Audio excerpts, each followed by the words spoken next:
Assalamualaikum warahmatullahi wabarakatuh. Bismillahirrahmanirrahim. Alhamdulillahi rabbil alamin. Wassalatu wassalamu ala sayyidil mursalin nabiyina wa habibina wa syafi'ina Muhammad ibn Abdullah wa ala alihi wa ashabihi wa man ihtada bihadihi wa istanna bisunnatihi ila yaumiddin. Amma ba'd.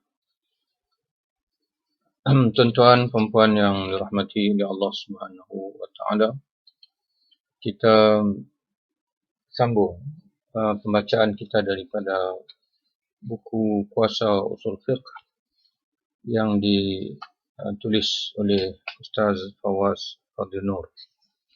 Kita masih lagi berada dalam bab qiyas dalam muka surat 20. Tajuk kita pada hari ini berkenaan dengan pembahagian qiyas. Jadi soalan yang dikemukakan dalam buku ini, bagaimana pula dengan pembahagian qiyas? Pengarang kitab kita, Ustaz Fawaz, menjawab, Imam Al-Haramain iaitu Imam Al-Juwayni, guru kepada Imam Al-Ghazali rahimahullah, salah seorang faqih dalam mazhab Syafi'i dan juga seorang ahli usul. Jadi Imam Al-Haramain membahagikan qiyas kepada 3 bahagian. Pembahagian ini dapat dilihat dalam kitab Al-Warqat fi Usul Fiqh. Bahagian yang pertama yang dinamakan dengan qiyas illah, iaitu qiyas yang mana terdapat illah yang mewajibkan wujudnya hukum dengan wujudnya illah tersebut. Ini dalam sebahagian kitab menjelaskan selepas ini akan disebut dengan qiyas adilalah. Qiyas adilalah. Jadi qiyas illah ini adalah qiyas yang paling kuat berbanding dengan qiyas adilalah. Kerana persamaan ataupun masalah cabang dihimpunkan dengan masalah asal dalam hukumnya dengan sebab kejelasan pada illah. Di mana illah yang sama didapati dengan jelas dalam furu' dan dalam masalah cabang. Jadi sebab itu dihimpunkan cabang kepada asal, mana hukum cabang diletakkan hukum yang sama pada cabang diletakkan hukum sama dengan hukum asal dengan sebab illah yang jelas. Sebagai contohnya dikiaskan tuak kepada arak, kerana iaitu di segi hukum haram pada mengharamkan tuak sama seperti haramnya arak, kerana terdapat illah yang sangat jelas iaitu memabukkan. Kullu muskirin khamrun wa kullu muskirin haram. Setiap yang memabukkan adalah khamr, adalah arak, dan setiap yang memabukkan itu adalah haram. Jadi persamaan yang jelas di antara tuak dengan khamr, kerana illahnya jelas. Qiyas itu adalah qiyas yang berpijak di atas illah yang jelas. Itu dipanggil qiyas illah. Contohnya, kewujudan unsur mabuk mewajibkan air itu menjadi haram diminum. Itu yang pertama, qiyas illah. Bahagian yang kedua namakan dengan qiyas adilalah. Pengarang kitab kita ini dia menjelaskan maksud qiyas adilalah, iaitu qiyas yang tidak menunjukkan sifat sebagai illah kepada hukum, tetapi sifat tersebut menunjukkan kepada suatu illah hukum, seperti air pekat keadaannya, rasa dan baunya, menunjukkan wujudnya unsur memabukkan, seolah-olah sifat tersebut perantaraan untuk mengenal illah. Ini sebagai contohnya mengkiaskan hukum tuak ke atas arak tadi dengan melihat kepada bukan sifat yang mabukkan, tapi dengan tanda yang menunjuk kepada sifat yang mabukkan itu. Mengkiaskan hukum tuak kepada arak, bukan melihat kepada illah tadi, iaitu mabukkan, tapi melihat kepada sifat lain. Ada persamaan di antara tuak dan arak tadi dengan khamar tadi, tapi sifat persamaan itu bukan illah tetapi sifat illah, iaitu sebagai contoh di antara persamaan tuak dengan arak ini ialah baunya yang tengik. Contoh di sini pengarang kitab kita menyebutkan air yang pekat keadaannya, bau, rasa dan baunya mana kuat. Bau yang kuat itu menunjukkan kepada sifat arak. Bau yang tengik, bau yang kuat, yang menunjukkan kepada sifat arak, tapi bukan illah. Walaupun pada tuak pun ada sifat itu, pada arak khamar pun ada pada sifat itu, tapi sifat itu bukan illah. Jadi mengkiaskan pengharaman arak, pengharaman tuak ke atas arak kerana baunya, itu bukan illah, bukan qiyas illah tapi qiyas dilalah. Jadi qiyas dilalah ini walaupun diguna oleh alim ulama, tetapi tidak kuat, tidak sekuat qiyas dilalah. Kalau qiyas tidak sekuat qiyas yang pertama, qiyas illah. Qiyas yang illah ini kalau dicanggahi menyebabkan akal tak dapat menerimanya. Kerana kalau hukum itu tidak masuk dalam hukum cabang, tidak samakan dengan hukum asal, hukum masalah asal, jadi menyebabkan agak dipanggil agak pelik. Sebagai contoh, dalam kitab yang lain menyebutkan, dalam Al-Quran Al-Karim Allah SWT menyebutkan fala taqul lahuma uffin, jangan kamu berkata kepada mereka berdua, yakni ibu ataupun ayah kamu, uffin. Uffin ini sebarang percakapan yang menggambarkan kepada kebiadaban kita, atau menggambarkan kepada ketidaksukaan kita kepada ibu bapa kita. Tadajjur dia panggil. Kita maknanya fed up lah, kita tak suka pada ibu bapa kita, itu uffin. Jadi dikiaskan kepada, walaupun dalam ayat itu menyebutkan yang tidak boleh itu ialah uffin. Ucapan, kita menyakiti dua ibu bapa kita dalam berupa ucapan tidak elok. Bagaimana pula dengan perbuatan memukul ibu bapa? Maka kata alim ulama, dikiaskan haram memukul dua ibu bapa ke atas haram menyakiti ibu bapa dengan ucapan, yang dikiaskan segala perbuatan segala perbuatan yang tidak sepatutnya ke atas dua bapa kita dikiaskan ke atas ucapan uffin tadi. Dengan qiyas illah dia. Kerana kewujudan illah yang sangat ketara, iaitu menyakiti.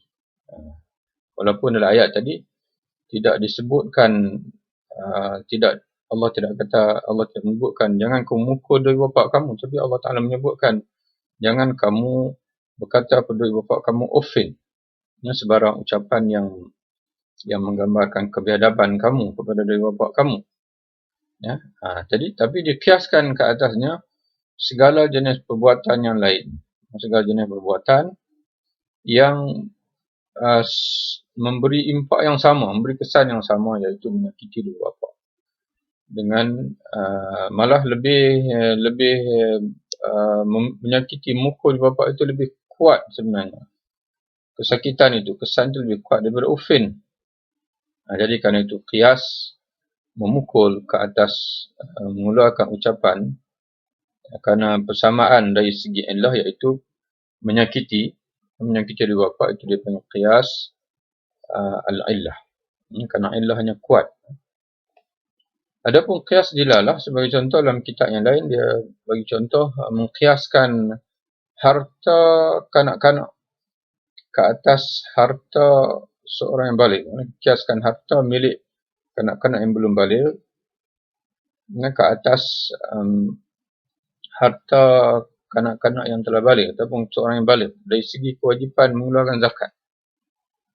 Jadi di sana timbul satu perbahasan di kalangan ulama.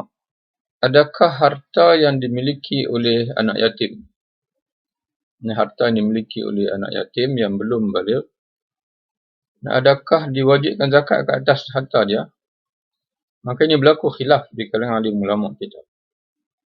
Dalam mazhab al-Imam Syafi'i dan juga mazhab yang lain, wajib harta anak yatim dikeluarkan zakat dan kewajipan itu mesti diuruskan oleh al-wasi, pemegang amanah pada harta anak yatim itu. Kenapa? Sebagai ulama kata wajib, iaitu dikiaskan harta kanak-kanak itu ke atas harta orang dewasa dari segi mana? Di segi an-nama, iaitu harta itu harta yang boleh berkembang. Harta yang boleh berkembang. Jadi seolah-olah di sebagai mazhab Syafi'i, yang dilihat wajib zakat atau tidak itu bukan melihat kepada pemilik itu masih kanak-kanak ataupun telah balik, tapi dilihat pada status harta itu. Adakah harta itu harta yang mampu berkembang, harta yang boleh membuahkan penghasilan? Kalau ia harta yang boleh berkembang, yang membuahkan penghasilan, maka wajib dizakati walaupun harta itu milik kanak-kanak yang belum balik. Jadi qiyas itu dari segi an-nama, mengkiaskan harta kanak-kanak ke atas harta orang yang telah balik dari segi kewajipan zakat kerana persamaan illah. Illahnya apa? Iaitu kerana kedua-dua harta itu mempunyai unsur dia panggil an-nama, boleh berkembang, boleh membuahkan hasil, boleh membuahkan untung. Itu qiyas tu bukan qiyas illah tapi qiyas adilalah. Qiyas adilalah. Qiyas yang ilahnya tidaklah begitu ketara kerana di sana ada pendapat lain yang tidak nampak begitu. Sebagai ulama dia nampak dari segi dilalah bila dikaji, para ulama merenung ada tak persamaan di antara harta kanak-kanak dengan harta orang dewasa untuk mewajibkan zakat ke atas harta kanak-kanak sebagaimana wajib zakat ke atas harta orang dewasa. Maka ulama mendapati ada persamaan.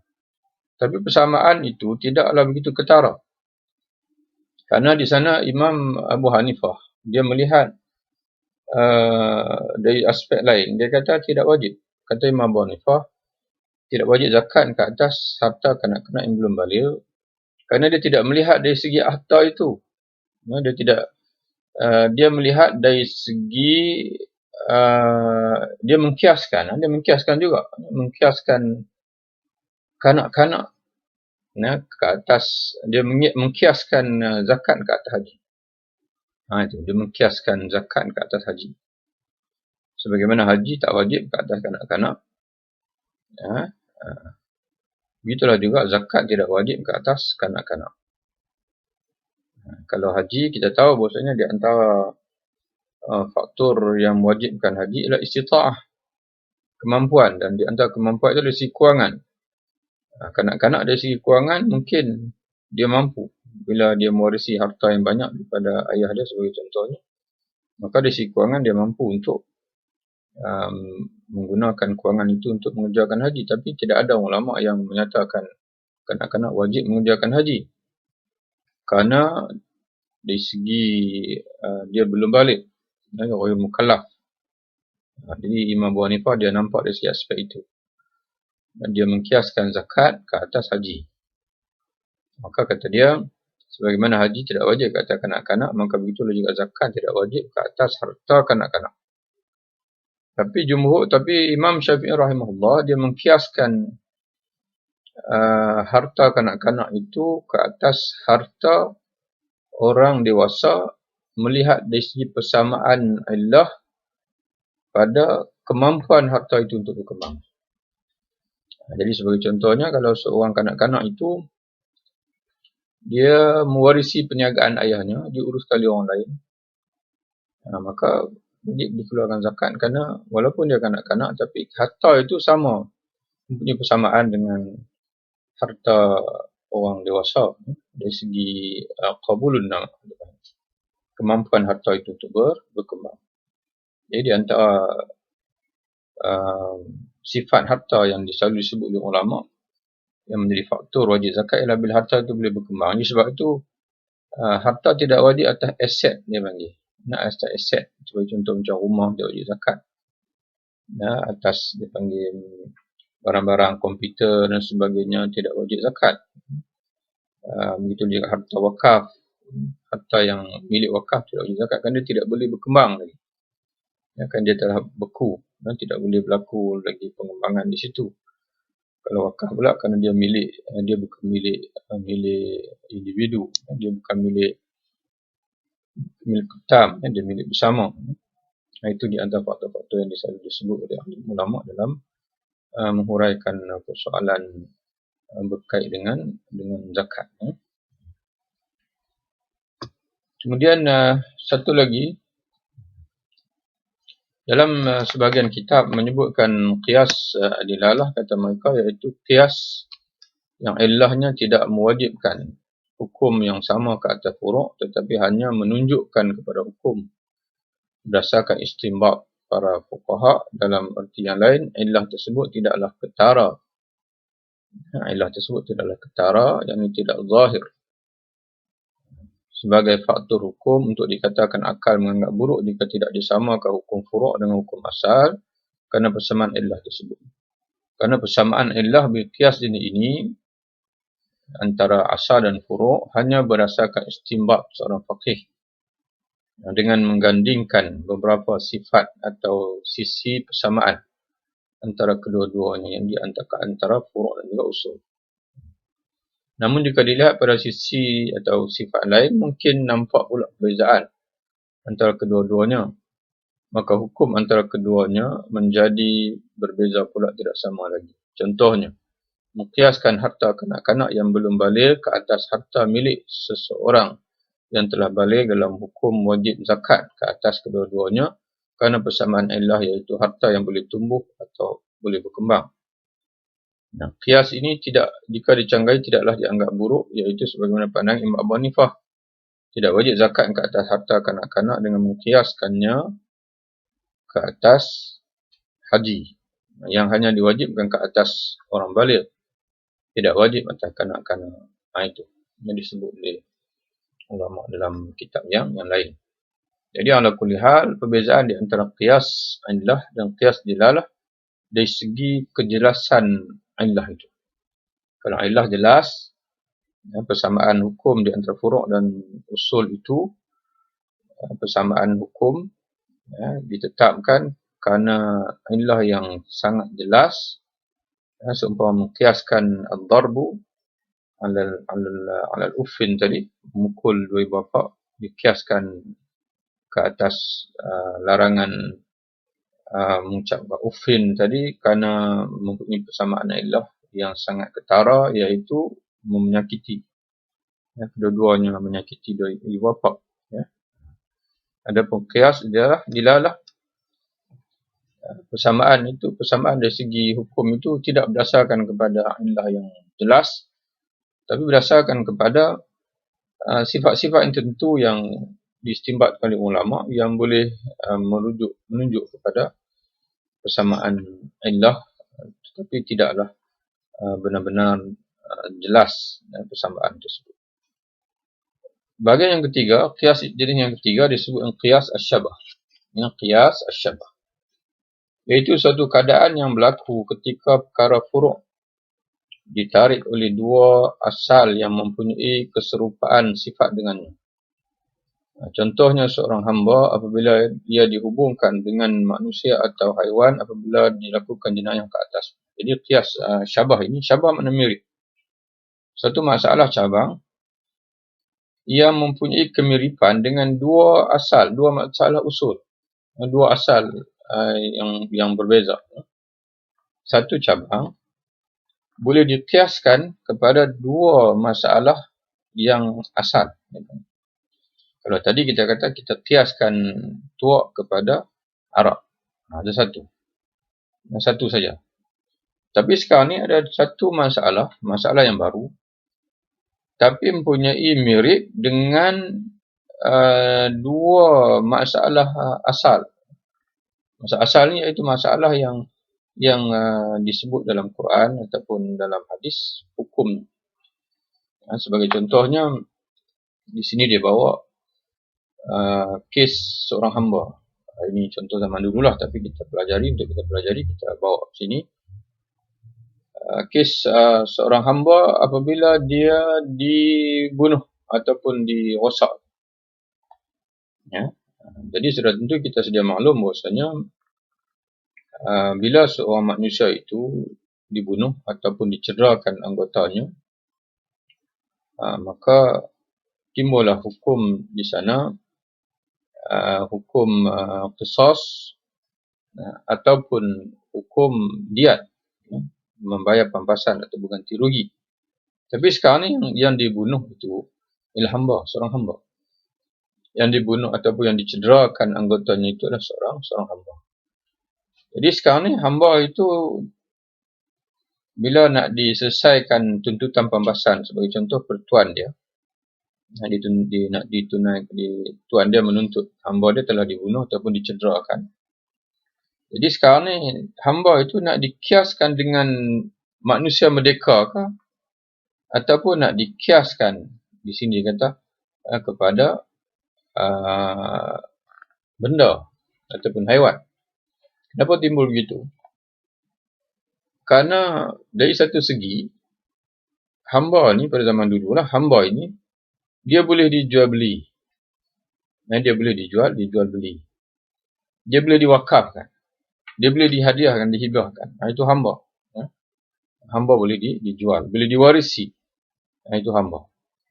Jadi kalau kita nak kiaskan kepada manusia yang biasa, maka yang berhak ialah diat tadilah, pampasan. Pampasan, kalau atas kematian 100 ekor unta.